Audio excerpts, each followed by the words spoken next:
Hello, everybody. You're listening to and watching Wake Up with Patti Katter. And of course, I'm Patti Katter. Today I have Steve Stratton on the show with me. Steve, welcome. Welcome, everybody. I'm really glad to be here. Thank you. I would love it if you would please tell my listeners a little bit about yourself, where you came from. Let's start there first.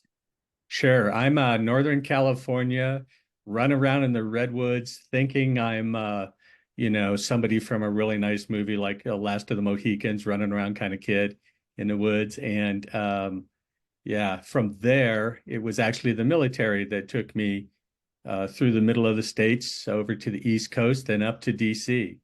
And so my first, from being in the Northwest my whole life to all of a sudden working at the White House as a 19-year-old and just trying to keep my mouth shut so I don't look so much like a knucklehead and trying to do my job. It was an amazing thing, and it was all because I volunteered, heard some interesting words, and sort of put it together and started volunteering. So. All right. So we have to go back here and rewind just a minute because I'm so intrigued. So you're running around in the woods, cowboys, Indians kind of thing. I don't know if that's appropriate or not appropriate these days to say. I don't even know. I used to play it when I was a kid. Yeah. So you're running around having a great time, and then all of a sudden you didn't just land in the White House. So tell us what made you decide to join the military. I'm curious about that. Yeah, that's a neat little story. I grew up not only running around in the woods and harassing each other, but my aunt and uncle had a subscription to National Geographic. And so, without the internet back then, way back then, with black and white TVs, I really got to see the world through National Geographic. So after high school, college was like, yeah, I need to get to that, but I really wanted to go see the world. And my whole family was Navy and Merchant Marine. They all thought that was a great way to see the world. And if I'm in something bigger in a canoe, I'm probably green around the gills. So I joined the Army, and these guys showed up. They took us to the theater, all us buzz cut, recruits. They took us to the theater, and these guys showed up with longer hair and suits. I thought this is an interesting part of the Army, and that's where I started that volunteering. And it my whole life got changed up from going farther up north, like towards Seattle, with the Army to being at the White House and doing communications. That's so neat. Um, you brought back some really great memories too. I was thinking, wow, a real magazine. I haven't even had my hands on one in too long. Um, so when you were growing up and you decided to join the army, and then you move, I'm assuming that was a pretty big move for you because it sounds like you just stayed in one location growing up a lot, right? You didn't move around a lot. No, we yeah, I the town of Eureka up in Humboldt County, which was known for it was known for marijuana back in those days, Mhm. and the Bay Area. So lived between there and the Bay Area, but had relatives all the way down into LA, San Diego, and all the way up into Seattle, Olympia. So that was sort of my realm, was just running up and down the coast, seeing relatives and or hunting and running around in the woods and things. So it was my first station was Oklahoma, which was barren, flat, and full of rattlesnakes. And the next one was Georgia, and it got better. It was Augusta, Georgia, and the Allman Brothers had a bar downtown. So, I quickly got myself a little beater car so we could go downtown and see the Allman Brothers. And then after that, it was Washington, D.C., and the flood of people and the politics and nice scenery. Oh my gosh, DC, it's one of those places, for me, I love it. I go there a couple weeks a month and thrive Hmm. there, but then I can pop back down to Florida and thrive here. But DC is never boring at all. What would you say some of your more interesting adventures were? Well, one of the fun stories I like to tell is that so I got there right before Nixon, like a week before he resigned, and walked out, took the helicopter flight out. And two funny stories. One, my sponsor, as I was driving in town, said, you know what that is? And I said, is that the Watergate? And he's like, yeah, don't go there.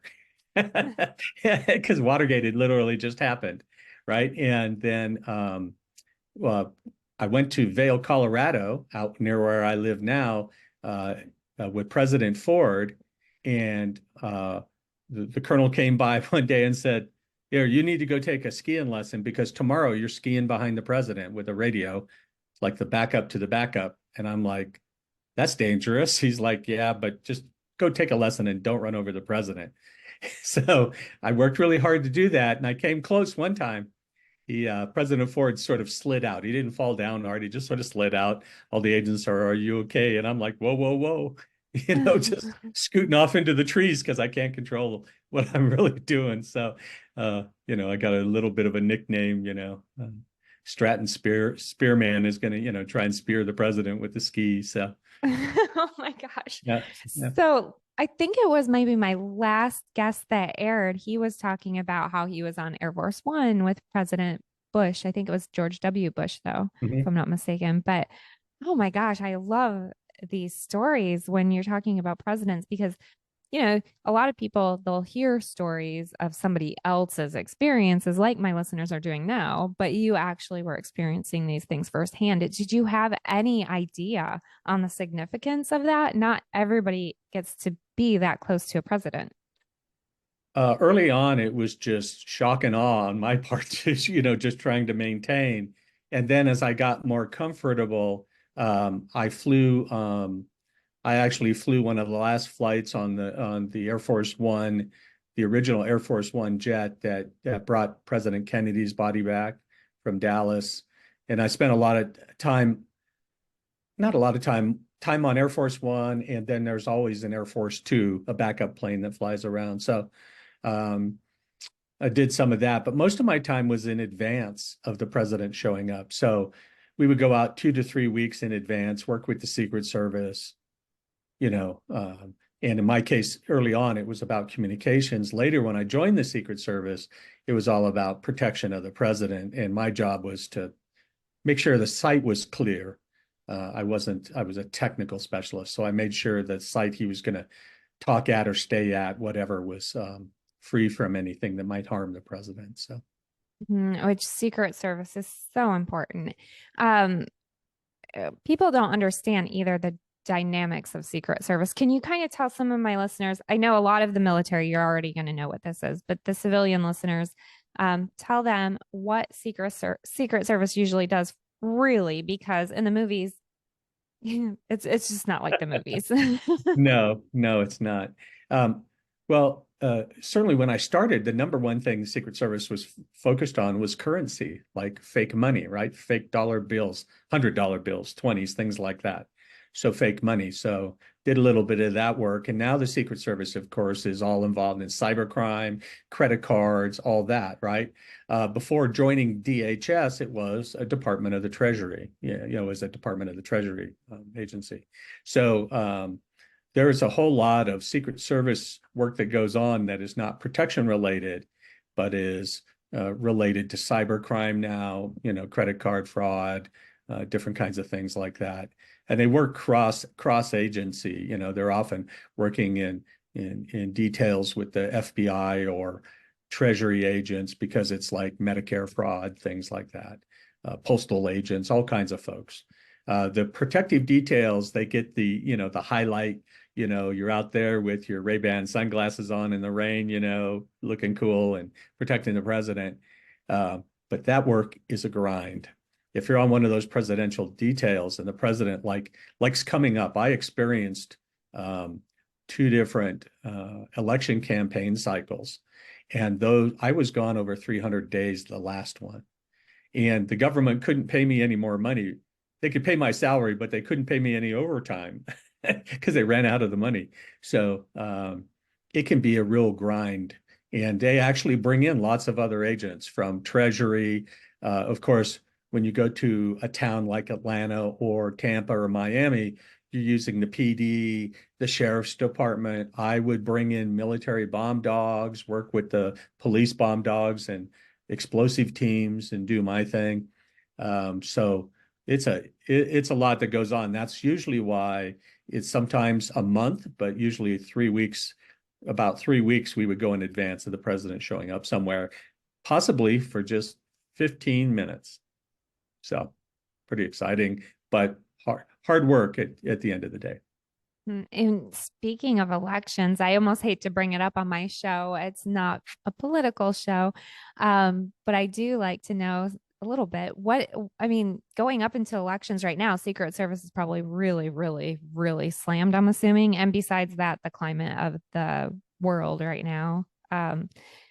What is your opinion on maybe how I don't even know if you have one, on Secret Service today versus what it was like 10 years ago? Yeah, it's really interesting that 10 or even back in my time 10 years ago, the tools that we have to create the bubble of protection are much more advanced. We now, you're right now I'm sure there are people going on the advanced team that are cyber specialists. They're looking. We used to go knock on doors. Police chiefs would have little Rolodexes of sort of the crazy people, Mm-hmm. and we kept one too per city, or people that had made some comment about the president. You go check in on them, how they doing, Yeah. are they stable, things like that. And so now you've got to also do that and look at the cyber, the internet and other things, social media. So, and some of that can go on remote. They don't have to be on site, but you've got that cyber bubble, you've got the protection. So there's a whole lot more people now, um, making sure the Secret Service is very good at learning a lesson. So all the things that happened in Dallas were taken away immediately. You don't see presidents in open air cars anymore. There are as many counter snipers as there might be bad people out there. If there's a route, all the buildings around the route are checked. All the underground in the middle of the road is checked. I've sat there and watched people, weld down manhole covers, like when the Pope came in just into DC, right, and did miles of that, things like that. So there's a much bigger and more not complex but comprehensive bubble around the president, all the way from where they land the Air Force One, and whether it's helicopter or motorcade, those routes. As you can imagine, it can be very involved if it's like the president's going to 2 or 3 campaign stops in a city or someplace as big as Dallas, Fort Worth, and all that, space they've got. So. Mhm. Oh my gosh. It just kind of hit me that while our technology is amazing at helping prevent a lot of things that we may not have had 10 years ago access to, at the same time, on the flip side of things, technology has probably made it a lot more complicated as well because the bad guys can connect easier on the internet. But the great thing is we can counteract that, right? Yeah. Mhm. Yeah, but it takes some expertise, because it's not, there are people who are just sort of maybe not all in one piece that will make statements out on the open internet. And then there are cyber criminals that use the intercommunications of games and different things, very covert kind of communication. So yeah. Oh, true. Wow. Oh my gosh. Wow. Well, there's job security right there. Yeah, So, if you can manage the grind, it's a good job. can you tell us about a trial that you've had in your life and how did you overcome that trial with triumph? Yeah, so a year ago, January 9th, my son, who was 50, passed away at work. And out of the blue, Danny was bigger, brighter, everybody's friend, a how you doing kind of guy, would welcome people. He would have parties, people would show up that he didn't know. He'd welcome him in, feed him some food. He was just a great guy. And he just wasn't there all of a sudden. And after getting over the shock of that, I think I had an unfortunate leg up um, in the process, compared to some of the rest of, my family members, because being in the military and having lost friends in the military, I'd experienced death. And of course, my wife and I, we've had uncles and other things like that, but it's nothing like having a child pass, right? And we really um, started right off rounding everybody up, eating, talking, and we still talk about Danny in the first person. We still tell jokes. We believe as a family that Danny will only be gone if we stop talking about him. So we keep him in our hearts and our memories. And it's amazing. Even our 7-year-old grandson has really handled it well. I keep looking for something to break out for him to experience, but he really, I think, he like wears a little locket, and the locket hit him in the head, and he was telling our daughter-in-law that Daddy smacked him in the head, and so it's just beautiful things like that that we're we're a functionally dysfunctional family, we're but that bring coming together really helped in a lot of different ways. And um, specifically, that idea of keeping Danny close and talking about him in the first person has really brought this all together even more. And now we celebrate.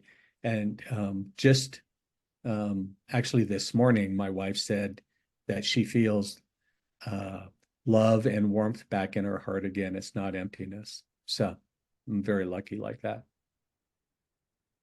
It is really hard to lose a loved one. And I talk about this pretty often on the show. I love the idea of talking about the person that we've lost in first person, like they're right here, or like, you know what I mean? Yeah, Um, it's so important. And that's a really great thing that you just brought to the table because I've had a bad habit of either talking about my parents, like, remember when this or that, but not actually like they're still here, but they really are in a way. So absolutely. I You like have them, mhm, those mhm, memories. Yeah. mhm. I like that a lot. Thank you for sharing that. So Steve, is there anything in particular that you would like my audience to know that we haven't talked about yet? Put you on the Um, spot.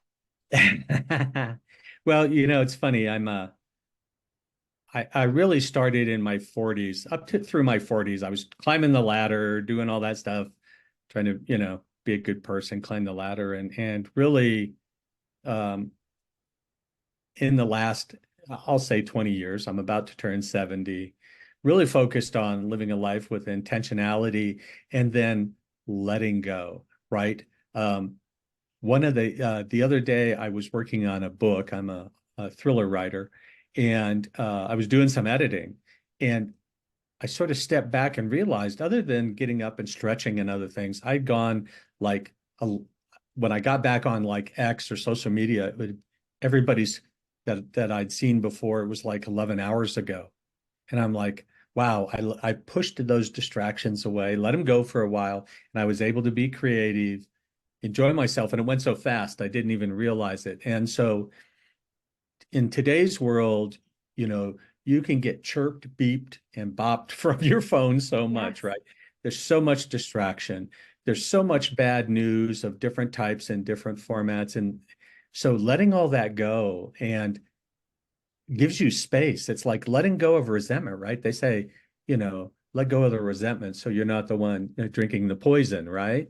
And so letting go of not only resentments, but also these distractions, things that might be funny and entertaining, but getting those out of your way has opened me up to be more creative, have more energy, and it's just really worked for me lately. And so um, I'm able to, I'm not like I was in the military where everything's a task and I've got to get it done, but I'll set up a list in my mind. Sometimes I jot things down now that I'm getting older. Maybe there's a supplement for that. But, and then I can go about my day. And I don't get angry if I get off track. I just come back. I don't hit myself in the head or why'd you do that or berate myself. I just come back and get back on the beam, so to speak. And so living with intentionality and letting go, two things have really worked for me.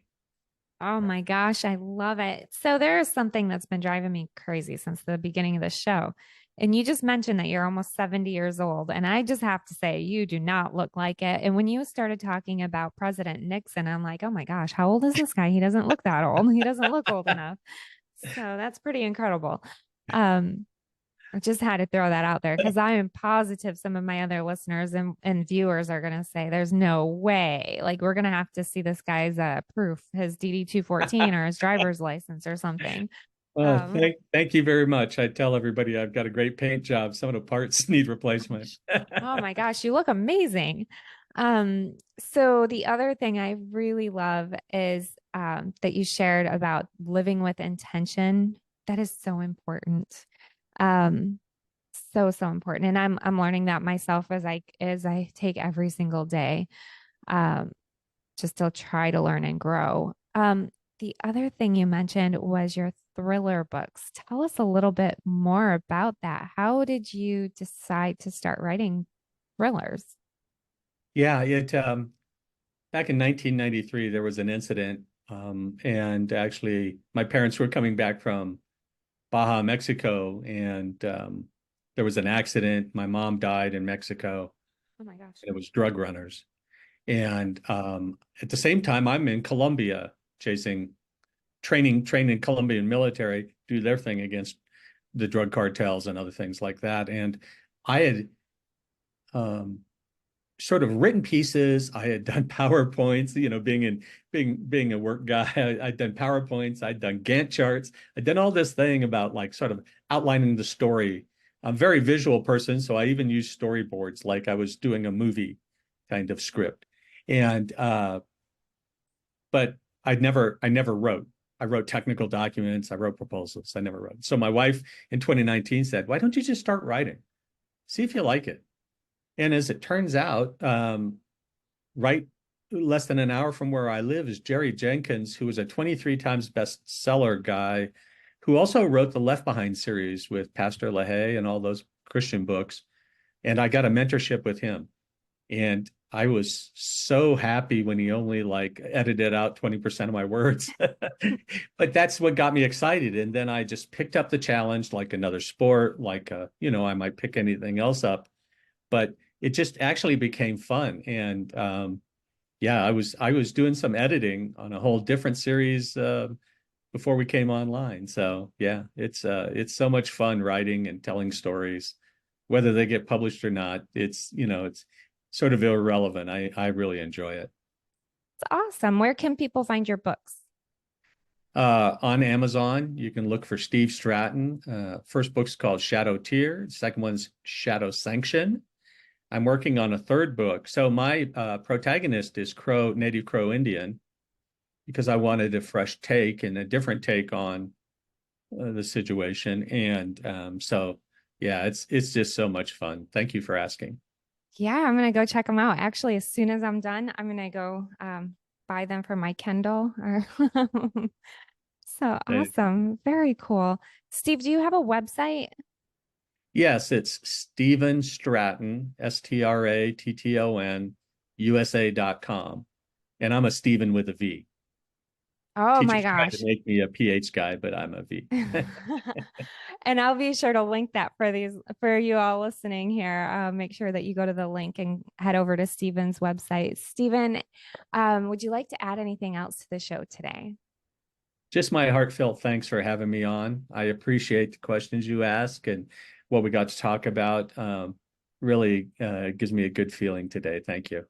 I love that. Thank you. Thank you for sharing. I really appreciate you opening your heart and um, sharing, especially, the loss of a loved one is always very difficult to talk about. And I can't imagine as a child, but for you to share the fact that you can still talk about him as if he's alive, I think that's going to really help a lot of my listeners.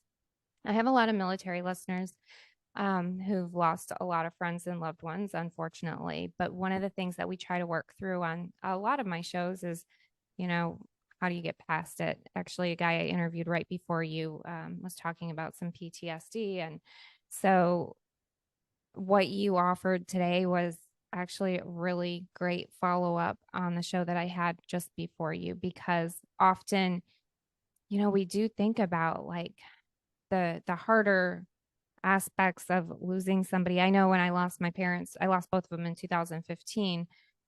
Mm. I just kind of made it so I felt like they weren't there anymore. And I don't know why. And it wasn't until today I had this aha moment because of you to think like they're still here. So thank you. I can't tell you how much that means to me. So thank you.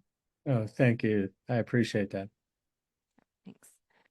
Thank you. And everybody, thank you so much for listening.